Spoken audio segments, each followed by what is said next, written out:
I bet some of you are wondering, why am I so obsessed with poop? So my name is Tiffany and I am a fecal transplant recipient.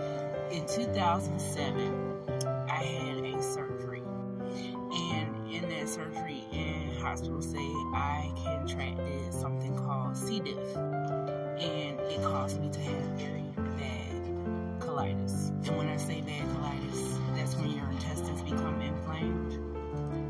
I was pooping on the toilet anywhere from 12 to 16 hours a day. Literally, I was just there, sitting there.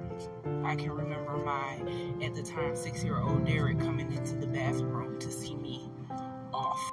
And I got very sick, so sick that I lost 60 pounds in 2 weeks.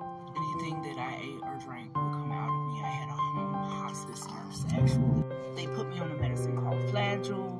They put me on so many different medicines, and I was on pain medicine out the wazoo, and you would think that that would bother me, but it didn't. And finally, my doctor said, if we don't do something immediately, you are likely going to die. I'm fortunate enough to have a father that worked for GlaxoSmithKline, and he had a chemist that mentioned getting a fecal transplant, and he had a friend, and luckily I had good insurance, but didn't cover everything. I had my fecal transplant via nasal gastro tube down into my stomach. The whole process itself was quite disturbing because the only thing that I could think was if somebody's poo is going in my body, but at the same time I knew it was going to live. And believe it or not, within a week, I was better, 100% better. I went from death to being 100% better. So here's the thing. People need donors for fecal transplants, and not everyone is willing to perform that act because they're grossed out by it. But I would not have my children, I would not have my life if it weren't for a fecal transplant. And they literally have clinics all over the country. I can show you a map of all the clinics that do fecal transplants. They just have a lack of donors. And currently I have a friend that is in the same situation I was, except she doesn't have a donor.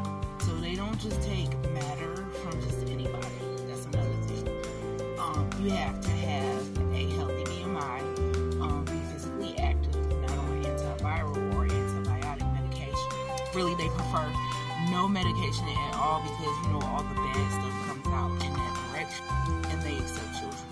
And they can't do research on fecal transplants for people with severe MS symptoms. Did you know that it can reverse a lot of the MS symptoms, and it also has been tested on autism.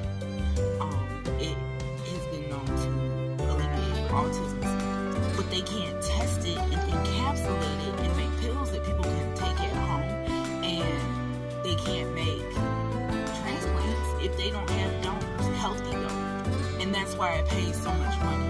And literally, you could make anywhere from $1,000 a month to $3,000 a month. You can make up to $180,000 a year, depending on how much you can produce.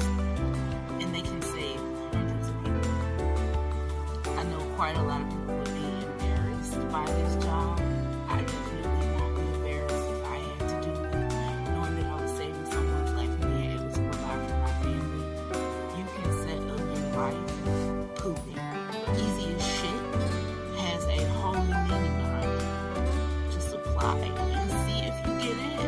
And if you know anybody struggling in college, personal trainers, semi-pro athletes, whoever, somebody that exercises every day, a workout junkie, somebody that is healthy, not taking any medications, please send them this video, because even you sending this video can be saving someone's life. And like I say all the time,